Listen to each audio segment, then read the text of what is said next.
This was a Saturday morning Hustle Flashback episode. Good morning. It's Saturday. I'm in the office. You know what that means. The Saturday Morning Hustle podcast. And today I'm going to touch on a subject that I actually addressed on my business podcast, balance, in regard to when to be aggressive and when to lay back, when to go all in and when to be conservative, when to be very structured and then when to be very loose and creative. And that was all in business sense. But as an entrepreneur, as a business owner, as a hustler, grinder, as someone who is listening to this podcast or checking out the social media post, you are someone who is investing in yourself, in your personal self, your career, your self-brand, whatever that is. And you still need to understand the value of balance. It's Saturday. I'm in the office. You know what that means. The Saturday Morning Hustle podcast. No hyperbolic hustle culture, just brutally honest, straightforward business advice and motivation every Saturday for entrepreneurs, business owners, or anyone pursuing success. You can't just work 9 to 5 Monday through Friday and hope to become the next big thing. You got to work smart, work hard, put in extra effort while everyone else is sleeping, playing games, or wasting time. Maximize bonus time to get more work done. This podcast is for anyone willing to come in early, stay late, hustle on the weekend to be truly great. It's real easy to go 100% in on hustle, grind, work. I'm all about it too. I'm here on Saturday. That means I'm hustling, I'm grinding, I'm putting it all in. But you have to have balance to remember the reasons that you're motivated to do so. First of all, it can't be motivated purely by money. Money is not the motivator. Money is not the way to go. Money's nice and it makes things available to you, but your motivation can't be money because that will burn you out.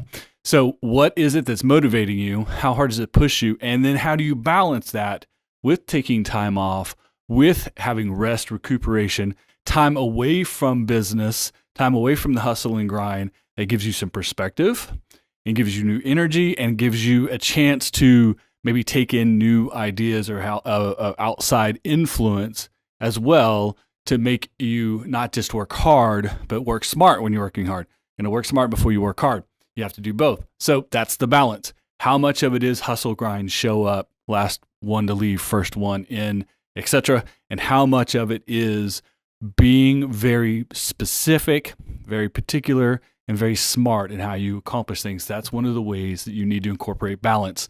Another thing that people have a tendency to not do really well with when it comes to balance is being sort of either super aggressive, alpha, kill at all costs, win everything, never, ever lose, never admit defeat type individual, or a very easy to intimidate, timid, shy, sit back, I don't want to bother anyone, I just hope things work out type of individual.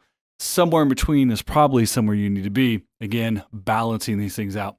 You can be too aggressive. You can be aggressive too often.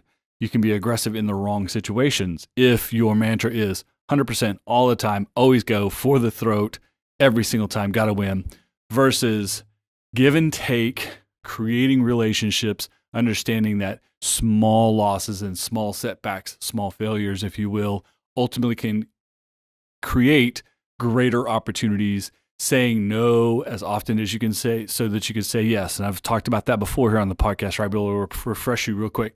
Saying no to opportunities that aren't absolutely right so that you could say yes to small things that aren't necessarily paid gigs, but opportunities to interact with people, mentoring, networking, just meeting people, solving small problems for people, making yourself available to people in your community, to people you do business with, to people who you have business relationships with, people who look up to you, people you look up to. You'll be able to do those things if you say no to bad business decisions, bad business models, even if you're working somewhere, working in a bad career for a bad boss, for a bad company, etc.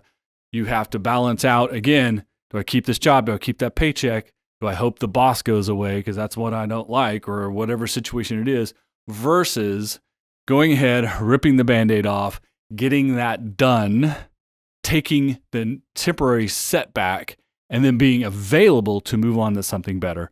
All of these things end up being balance. So you can see that the core idea that will fit any situation here, because I could give you 100 examples of how things would work, could work, etc. But at the end of the day, you have to consider balance in all of your philosophies when it comes to how aggressive you are, planning versus free-forming creative you are, what your strengths versus your weaknesses, all of how much you hustle versus how much you rest. All of these things are great examples, though, of if you incorporate balance. You can't be absolute in everything. You can't be an absolute killer, and you can't be an absolute wallflower.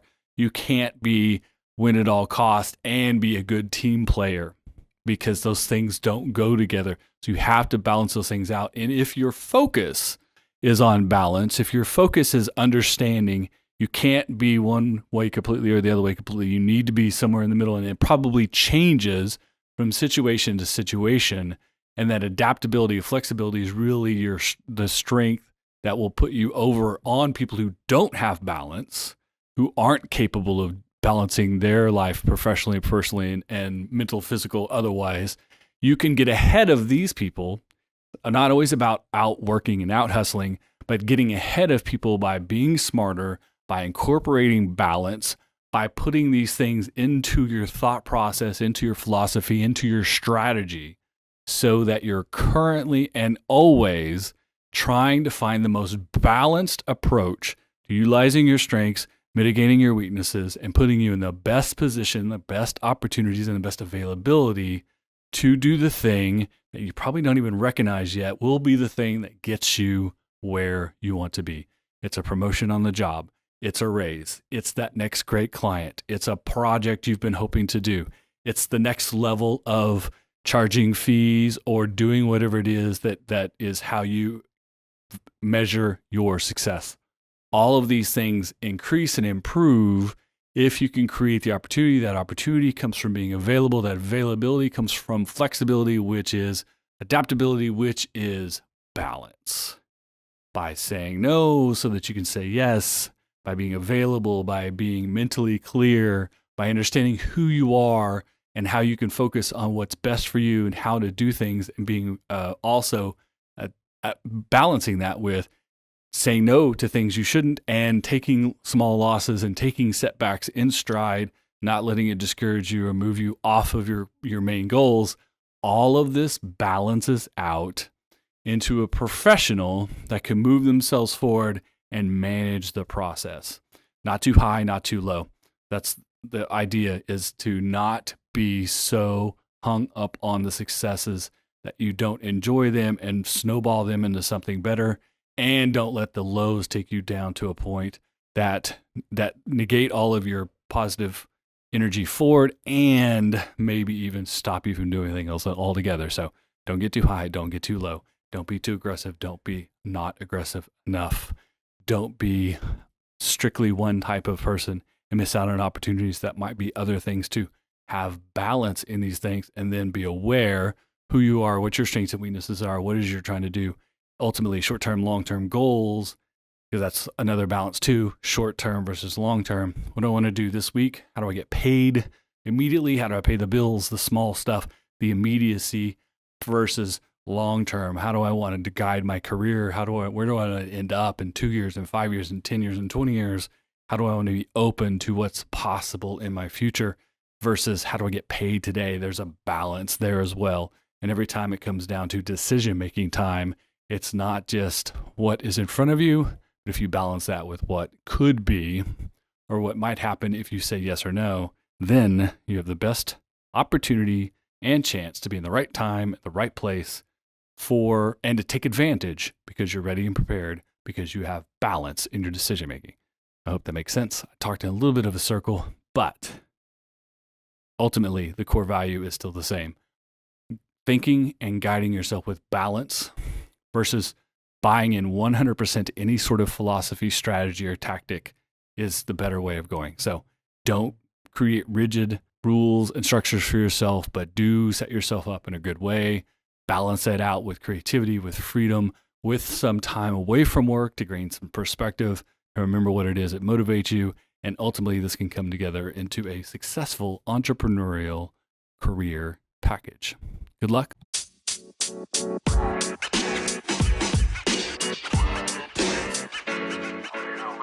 Last week we were talking about work-life balance, about how to be aggressive, be a team player, give and take, etc.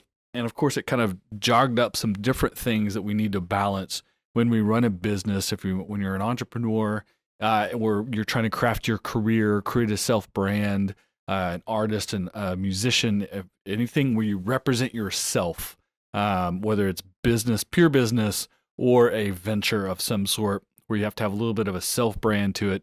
There always needs to be balance in these things in your approach to being that entrepreneur, that self-brand, that social media influencer, whatever it is you're doing, because it's really hard to be subjective about yourself when you are the topic. And so the balance is, you want to be promotional, self-promotional. You want to let people know what's good and interesting and great and things they should get value out of from you. It's like I'm trying to provide value for you here, having a discussion about balance, trying to maybe give you some ideas and tips that you can utilize for what it is you're working and what you're doing, whether it's directly related to what I'm doing or just an offshoot of it. That's the value I'm trying to create here. And then, of course, today I'll be promoting this podcast and the Saturday Morning Hustle social media post and all the things that are associated with this aspect of my self-brand. But you also can't be so promotional and so self-serving in these things that there isn't any actual value for the audience, for the consumer, for the person who's interacting with you or potentially interacting with you, but it's completely one-sided. So that's another avenue of balance, another aspect of trying to balance promotion, self-promotion, and communication, along with providing value without expectations in return. And that's how you create balance in a situation like this, where you're the entrepreneur, you own the business you're talking about, you're the self-brand, you're the influencer. Of course, it's going to be beneficial for you if that interaction, that process, that communication is successful, but you have to be providing value for other people without the expectation that they are going to buy something, click on something, and support you in some way. It's not about, and that's where it becomes clickbait. This is the balance of being provocative, being interesting, being informative in your communication and your process and all of the content that comes with it. The balance of that between doing that and being clickbait, trying to get someone to do something, click on a link or go to a place or interact with you in some way that they can record to their value, that doesn't provide any value. It's simply a regurgitation of an old story, or the headline does not match the content, or what's promised isn't delivered. Expectations created and not delivered. That's the opposite of value to the consumer, to the end user, to the audience.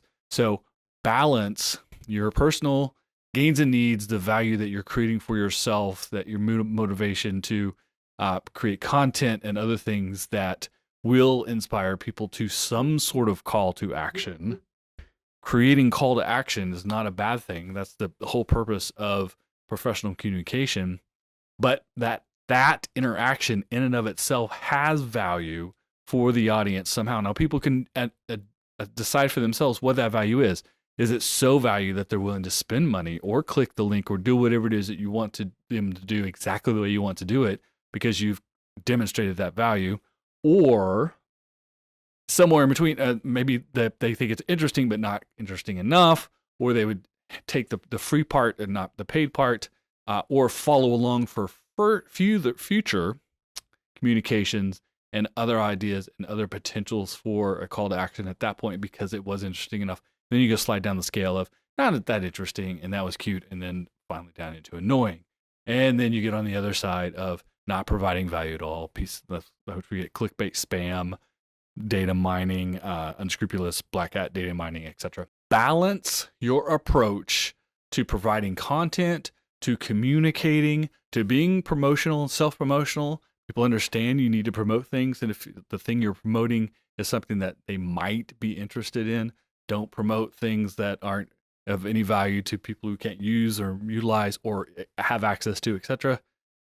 And then hopefully you provide enough value, or you provide the opportunity for them to interact, to consume something, to purchase something, to sign up for something, to be a part of, that will bring value to them in that interaction and future interactions, so that they say it's worth it. That's the difference. The real balance here is providing something that has value and has worth, that the audience wants, needs, and is willing to interact with in equitable way. If it's worth $10, charge $10. Don't charge 10,000 simply because you want to make that 10,000. That way, the person who pays the $10 for the thing feels like they got the solid $10 value out of what they paid for it. Even better is if you can create it for $5, you can sell it for 10, and the person who is purchasing it or having the call to action itself feels like it's worth 20 or 25 or 50 or 500. And it could be different. Every person could be different. Some people would say that $10 item is worth $2 or no dollars, or some people might think that's right, perfect, right, $10. Some people may find your $10 item, your $10 piece of information, your course, your content, whatever it is, creates $1 million opportunity for them. And that's the value and the beauty of being able to do things the way we do things in 2019 and soon 2020, in creating value for each other and providing content, information, exchanges, of collaborations, maybe people that you never even meet. All of these interactions can happen if, this is the big if, and this is the takeaway for today's podcast, if you approach all of your business deals, all of your business structure, and then the communication and promotion thereof with balance, in providing that value, providing a fair deal, getting what you're worth and what you need in order to prosper and move forward and do it again and again, and do continual provide value as a business entity. And then the other side of the equation, of course, being someone that finds the expectation you set to be met, and that they see the value in what you're providing too, whether they create the interaction or not, whether they actually follow the call to action and click and purchase, etc. today, or they continue to follow, continue to interact with you and do it in the future, etc. If you approach everything with this balance, understanding you need to create something valuable for you and equitable for you, but also valuable and equitable and deliverable for the potential audience, it becomes win-win. That's the balance that you need to be professionally successful when it comes to something that's a self-brand and entrepreneurial, or something you own yourself, as opposed to going to work and selling the product that the company builds, service, etc. When your name is attached to it, when it's something that you're communicating the way I'm communicating to you now, that I'm on social media promoting to come to this podcast, listen to the podcast, because then the podcast provides value for you. You can decide if you want to subscribe and follow and continue that interaction or not, because I'm not asking for anything that's financial at this time. But it may be you own a business or you do something where you need the service, my professional services on my business side, that you would be associated with because you are following on social media. You would see those interactions may lead you to a business transaction in the future. But I don't have a direct ask. That's the value I bring. That's the balance I bring in this particular scenario.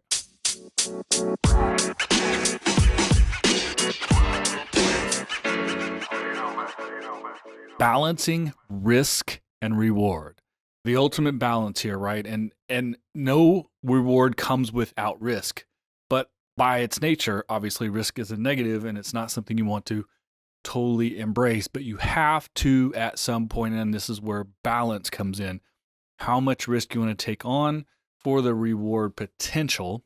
There's no guarantee taking on risk will provide you reward, but there is guarantee taking no risk will not do anything for you. But how do you balance how much risk to take? And of course, it's different from situation to situation, even from person to person, it's completely different. And for each person, this week in this situation, in this scenario, might be completely different with risk versus reward, and the one that happens next week and the week after that, and the week after that. So the approach, much like the approach in the balance of work-life balance and in ways to manage your business in an equitable, balanced way, your approach, your attitude, your thought process, how you weigh the pros and cons, how you look at the reward versus the risk and decide if you want to make take those chances or not, You want to pass on something that has too high of risk, too low of reward, or if you want to go for something that even with high risk, maybe the reward is worth it, or low risk and a menial reward, but it'll be worth it because the risk was low. See how that goes. The balance comes from your process, from your decision-making process, from your thought process, from creating a system that works for you, for your business, for your brand, and then sticking to it. And the failures in balancing risk and reward come from people who get outside themselves, who don't take their own advice, who don't look at their own systems that they develop and stick with them instead. They want to be either hyper aggressive because they just want it, or too passive because they've been burnt in the past, or they've literally sort of been ingrained in them. I'm sure a lot of you growing up just had parents who were just told you to always play it safe. Now, that was parents trying to look out for you, hoping you would never get hurt in life or have bad experiences that would keep you from living your best life. But it's not great business advice. In fact, it's terrible business advice and career advice to be that risk averse, because the spoils come to the aggressor. The winner gets to rewrite history, all these things. When you win, then you get to enjoy that success, and that success comes from taking some sort of risk. And the balance here, again, is that a single failure, taking a risk that doesn't work out outside of putting everything you own on one hand of blackjack, right? But taking risk in business, making a decision that could work out well or not so well for you, is something that you can recover from, and then take those lessons from those failures and move forward into better decision making in the future. If you ingrain that into your system and decision making, etc., then you'll be fine, because you're actually going to get more failures than successes. You're going to get more no's than yeses. You're going to get more setbacks than move forward. It just happens that way to everyone. It's not you. It's just life. It happens to everyone. The most successful people on the planet have heard no more than they've heard yes. They've had more setbacks than they've had push forwards. You're going to be in that same boat. We all are. Balancing how you take those things, how much of when things go negative, when the risk doesn't pay off for you, how much does it set you back? Being able to move forward with it again, not let it cripple you. That's the balance of risk reward, understanding you'll lose more than you win, but not letting those losses cripple you mentally or financially or opportunistic as well. So don't blow opportunities because you take too much risk, and don't fail to achieve opportunities because you risk nothing. I can tell you from my own personal experience, I've had a sort of two halves of a career over 30 something, almost 40 years of working, of having a job since I was a teenager. Is when I try to just go kind of play by the rules and do the safe thing, nothing ever happened, and I always found the situations to be miserable, which always forced me then to sort of do the exact opposite, to almost do me seem reckless. Go quit your job and figure it out later. That's really bad advice, but staying in a job that you hate, which is part of my sort of corporate career, and then when I was in the music industry, getting out of the music industry, making a transition, even though things were working well, I just didn't want to do that anymore. That was a risk. And then having to sort of start over at my career, kind of halfway point in my life, and build a new career, that definitely was taking a risk. But even then, I fell into sort of the safe habit of taking jobs, not necessarily the greatest or most exciting job, but it was a good paycheck and it was, benefits and all which is fine and good. I'm not saying anyone shouldn't do that. But at the same time, knowing that I wasn't going to advance, I was never going to be the boss at that place. I was never going to make it past where I was at my station in life right then and there.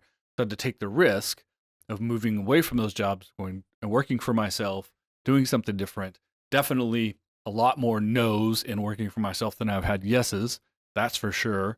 But learning from each one of those and adapting, changing, moving forward, and then weighing what risk we take and we don't take. And I can also tell you, when my business, the Golden Group, the first year and a half, all three of the partners at that time, we have a fourth partner now, we worked at home. We worked from home and we worked kind of virtual. We had a great website. We had a great, kind of visiting our clients at their place in their office, and working very virtually, which was very convenient for us. It was very easy. It was low investment for us. It was low risk. But ultimately that played itself into a corner of not being able to grow and develop because you just didn't have the ability to host people in your place and have events and have people around you and create traffic. So we took the risk of leasing a space. We found the right space, and that was the place we had at 12th in class and 1219 Creative. And if you guys don't know anything about that, please go Google 1219creative.com. We had an amazing creative collaborative space there for a couple of years before someone bought the whole building. It's a whole different story.